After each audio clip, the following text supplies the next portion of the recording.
I had spent weeks imagining how my 34th birthday would unfold. The private room at Alinea glowed with low light, the champagne chilled to perfection, and the dress I wore felt like an affirmation of every long night I had worked to get here. Cream silk, clean lines, crystals that caught the flicker of candles. This was supposed to be my evening. Then Verena leaned across the table. Her hand swept the remnants of her plate crumbled napkins, a peel of lemon rind, a smear of sauce, and dropped them into my lap as though I were a bin. She smirked, her voice carrying across the hushed room. "Now you look like a garbage can." The laughter I expected never came. My friends froze. Jasmine's fork hovered in midair. Tamsin's eyes widened. Rowan and Felix both looked as if they might intervene. Before they could. My mother spoke in that weary, indulgent tone I knew too well. "Verena's just uncomfortable with fancy places. Calla, don't take it to heart." I felt the silk cling damply to my legs, the weight of every gaze at the table pressing into my skin. My smile came automatically, trained from years of smoothing over the sharp edges my family threw at me. "It's fine," I said, though nothing about the moment was fine. Inside, something shifted, not a flash of rage, not even shame, something quieter and more final, a decision forming beneath the humiliation. I reached for my napkin, dabbing at the stain, hearing Verena's low chuckle as she leaned back in her chair. My friends remained silent, unsure whether stepping in would wound me further. I gave them the same smile I had always given, a signal that I could take it, but I no longer wanted to take it. My hand brushed the key fob in my clutch, a reminder of the sedan Sable drove every day, still legally mine in title and insurance. I had called it safety when I kept everything in my name. Tonight, the word took on a different meaning. The evening limped forward, but the balance of power in me had already begun to shift, carrying me toward what would come next. When I finally shut the door of my apartment behind me, the silence felt heavier than the murmur of the restaurant. I slipped out of the ruined silk and hung it on the back of a chair, not because it could be salvaged, but because I wanted to see the damage in the morning light. It would remind me of what I had endured. I made coffee, though it was far too late for it, sat at my desk, and opened the folder I had been building quietly for years. Every transfer, every wire, every so-called emergency lived here. Verena's voice echoed in my head. "Nat, the landlord's threatening eviction. Could you help just this one time?" One time had become 10, then 20. Phone bills, car repairs, recital fees, all slipping into my accounts as if obligation were written in my blood. Scrolling down, I saw the spa charges. The designer purse she insisted was a gift for Sable, but posted proudly herself. The weekend getaways she claimed were mental health breaks. And then the sedan $32,000 of reliability, supposedly to help Sable get to school. Every gas stipend and repair invoice still drafted from my account. All of it in my name, hidden under the word safety. My mother's soft favoritism rang like background music your sister tries so hard when Verena dropped another job. Money isn't everything whenever I shared a promotion, even last year when I became executive director. Delphine sighed. "Just don't overwork yourself, sweetheart." Before turning the conversation back to Verena's big heart, I realized I had been chasing something I would never receive. Recognition, pride, even basic respect. I had tried to buy their love with tuition funds, utility checks, a birthday dinner meant to prove I belonged.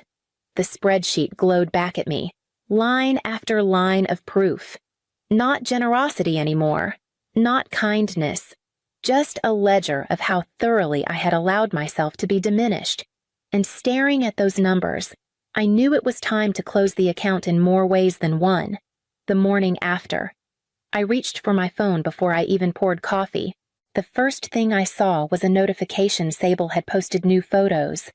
I tapped, and there it was, my dress. Stained and crumpled, a blurry shot from the restaurant. The caption read, When rich auntie tries too hard. Guess the trash finally matched the outfit. Beneath it, Verina's comment glowed a string of laughing emojis. More screenshots rolled in from friends who had seen the post before I did. My phone buzzed with messages. Are you okay? Want me to come over ignore them? They're cruel. I typed out thanks but asked for space. I didn't want witnesses to the ache in my chest. Not again. I replayed the night in fragments. Not just the moment Verina dumped the scraps into my lap, but the way my mother reached for Sable's hand afterward, soothing her as though she had been the one wounded.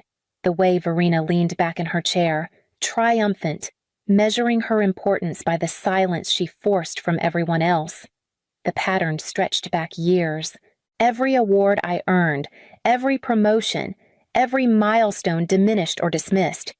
While Verina's stumbles were praised as effort, my achievements were smothered under warnings not to get ahead of myself.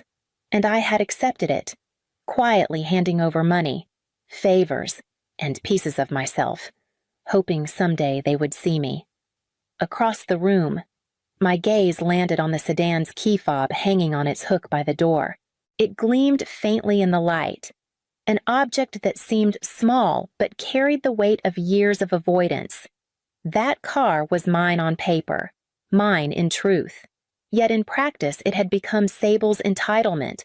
The photo on my phone and the key on my wall told the same story. Boundaries ignored, respect discarded. I set the phone face down on the desk, my pulse steady in a way it hadn't been last night. Something had shifted. The next move would not be theirs. It would be mine. By noon, I had stopped shaking. The photo, the captions, the comments, they no longer burned in the same way. What remained was colder, sharper, and strangely steady. Revenge would have been easy, maybe even satisfying for a moment. But what I wanted was something else. I wanted consequences. I opened my laptop and began with the credit card. Verina had been an authorized user for nearly 3 years. One phone call and a few typed commands erased her access. The representative explained the pending charges would still process, but nothing more could be added. I confirmed, my voice calm. When the call ended, I sat for a long moment in the quiet, letting the weight of it settle. Next came the recurring transfers, the quiet siphons I had set up over time, rent patches, stipends, the monthly gas money that had long since outpaced the cost of a full tank. Each click that canceled an automatic payment felt like closing a door I had left unlocked too long. Finally, I turned to the sedan. I pulled the file from my cabinet title, registration, proof of insurance all bearing my name, the loan agreement, the payments, the maintenance records, every detail documented. I scanned copies, then called a towing service near Sable's school. I explained that I was the legal owner reclaiming my vehicle. They required proof, which I emailed immediately. We set the pickup for the following morning during her dance practice. Once the logistics were in motion, I composed a single text and sent it to all three. We can talk at my apartment today at 3. No explanation, no justification. The responses came quickly. Verina first, her fury spilling through the screen. Are you insane? You can't just cut me off like this? Delphine followed with her predictable guilt. Sweetheart, families don't keep score. You're being petty. Then Sable. The car is mine. You can't just take it away. I typed only one reply, the same to each. We will discuss at 3. For the first time, the conversation wasn't happening on their terms. The clock was ticking toward my door, and I was ready. The call came exactly when I expected it. At 7:50 my phone buzzed with Sable's name flashing across the screen. I let it ring once before answering. Her voice was shrill, frantic. My car is gone. Someone stole it from the school lot while I was inside. What am I supposed to do now? I kept my tone even. It wasn't stolen. Sable. It was reclaimed. The car is mine, titled, registered, and insured in my name. I loaned it to you. That loan is over. There was a pause. Then the flood began. You can't do that. Everyone knows it's my car. I need it for school, for dance, for everything. You're ruining my life." Her voice cracked as the threats shifted into tears. "Please, Aunt Calla, I'll delete the post. I'll apologize. Just give it back." My chest tightened, but I stayed steady. This isn't about punishment for a single post. It's about years of behavior. The car was always mine. Now it's simply back where it belongs. She hung up on me, the line dead before I could say more. Minutes later, Verina's name lit my phone. She didn't bother with greetings. "How could you do this? After everything I sacrificed for you, I raised Sable on my own while you lived in your perfect high-rise. And this is how you repay me." I waited until she ran out of breath. "Verina," I said softly, "what exactly have you sacrificed for me?" Silence. Long enough that I thought the call had dropped. Then she muttered something about "never mind" and slammed the line shut. By 9. Delphine called. Her voice carried its usual mix of weariness and rebuke. "Sweetheart, this has gone too far. Families help each other. You know that." I closed my eyes and let the words sit before answering. "You're right. Mom, families help each other, but help without respect rots love. And that's what's happened here." She sighed heavily, trying to shift the weight of the conversation back onto me, but the words were already spoken, and they couldn't be taken back. The clock ticked closer to 3, when they would all face me in person. At 3 o'clock sharp, the knock came. I opened the door to find Verina flushed with anger, Sable sullen and puffy-eyed, and my mother wearing her martyred expression. They swept in without waiting for an invitation, carrying the storm with them. I had prepared for this moment. On my dining table lay 3 binders, each labeled and tabbed bank transfers, credit card statements, screenshots of social media posts. I gestured toward the chairs. "Sit. We need to go through this together." They hesitated, then complied. I opened the first binder. "Over the past 5 years, I've transferred to your accounts just under $48,000, most of it described as emergencies, rent, utilities, tuition, gas, but also concert tickets, spas, and weekend getaways." Verina shifted in her seat. "You make it sound like I was stealing." I didn't argue. I turned the page. The credit card. "You were an authorized user. That's over $3,000 in charges restaurants, shopping, hair appointments. As of yesterday, that access is closed." Sable scowled. "You can't just take the car, too. Everyone knows it's mine." I slid the title across the table. My name gleamed in bold print. The car was always mine. I loaned it to you. That loan is over. What remains is the education fund. It stays in trust for college, and only for college. Delphine's voice softened. "Sweetheart, you're overreacting. Families shouldn't keep track like this." I met her eyes. I never wanted to keep track. But when kindness is mocked, evidence is necessary. These aren't accusations. They're facts. The room fell silent except for the rustle of paper. They cycled through familiar tactics, minimizing, blaming, even tears. But I didn't flinch. I repeated the terms with the same calm each time, steady as the records in front of me. For once, I wasn't searching their faces for approval. I wasn't hoping they'd finally see me. I only wanted to be understood.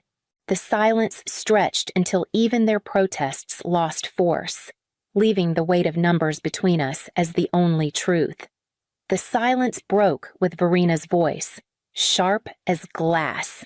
"You think this will hold up? I'll take you to small claims court. You gave Sable that car, and everyone knows it." I slid the title back toward her, my tone even. "The law recognizes ownership, not hearsay.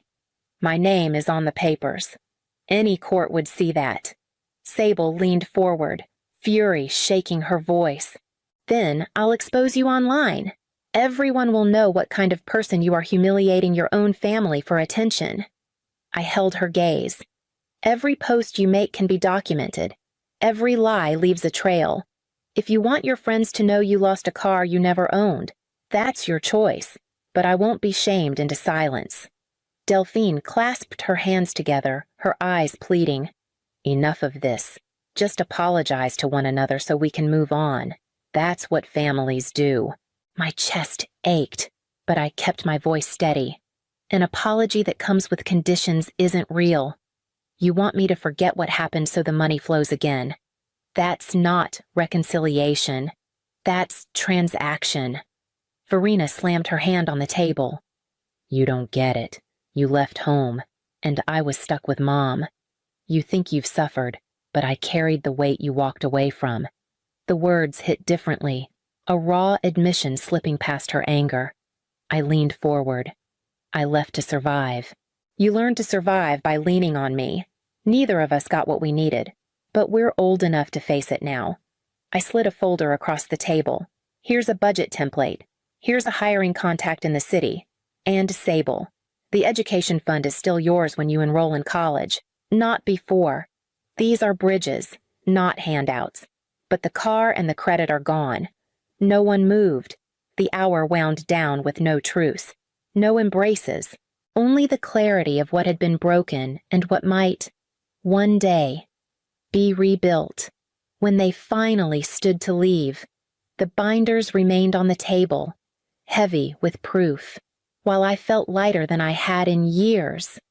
The first days after the confrontation were strangely quiet.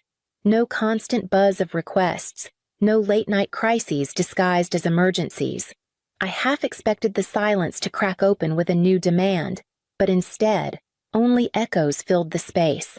On the third day, Verena posted on social media, "Betrayal cuts deepest when it comes from blood." The comments were fewer than she'd hoped for, the sympathy shallow. By evening, the post had slipped into the endless scroll, and her storm fizzled before it ever reached me. Delphine called once, her voice measured. "Your sister is struggling," she said softly, as if it were my cue to swoop back in. I didn't take the bait.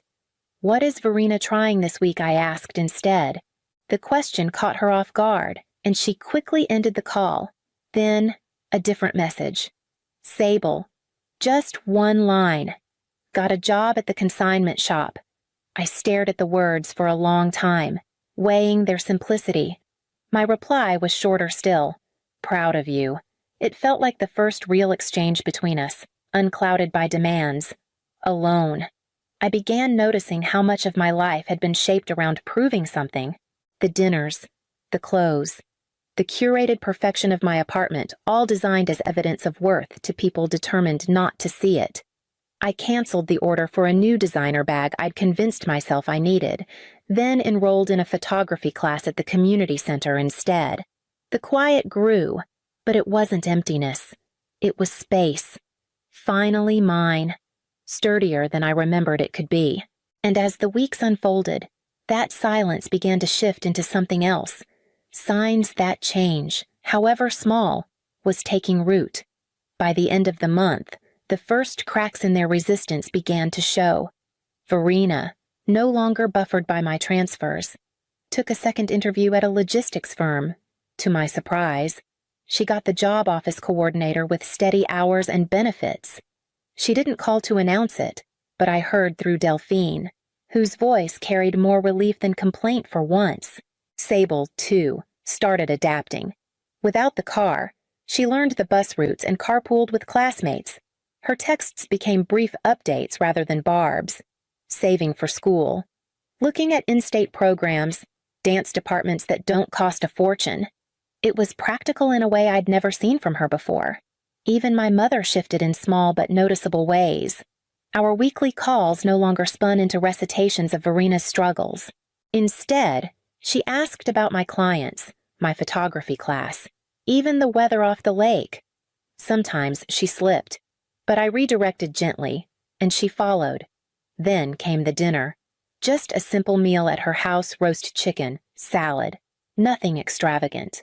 My friends weren't there, and there were no theatrics. We passed dishes, we ate, and for once, the air wasn't heavy with tension. Afterward, Sable asked to speak with me outside. We stood in the small garden as twilight set in. She didn't stall or blame. "I need to apologize," she said quietly. "What I did was cruel. I was jealous, and I lashed out. I'm sorry." The words landed differently from anything she'd said before. I nodded. "I accept your apology. But trust isn't instant. It takes time to rebuild." She agreed, and for the first time in years, I believed she meant it. I walked back inside with her, knowing the real test was still to come. When my 35th birthday arrived, I chose quiet over spectacle. No reservations, no silk sheath, no grand gesture meant to prove anything. Just a home-cooked meal in my mother's kitchen, the camera from my photography class resting on the table beside the dishes. The room felt different this year. There was laughter, but it wasn't forced or bought. It wasn't measured by the size of the bill. Sable handed me a folded card she'd made herself, careful brushstrokes forming a bright design. Inside was $200, saved from her job at the shop. "It's not much," she said, "but I wanted to give back something." I held it with more reverence than any luxury gift I'd ever received. Verena's present was simple, a cookbook she'd chosen because I'd once mentioned wanting to cook more at home. It was modest, but thoughtful, and that was what mattered. When the time for toasts came, Delphine raised her glass. Her voice was steady, without the sharp edge of comparison. "To Calla," she said, "who showed us how strength and love can live together. I'm proud of the woman you've become." I sat in the warmth of that moment, realizing that boundaries hadn't destroyed us. They had given us the only chance to grow into something real. Back home later, I hung my coat and glanced at the car keys still on their hook. They weren't symbols of power anymore. They were proof that I finally drove my own life.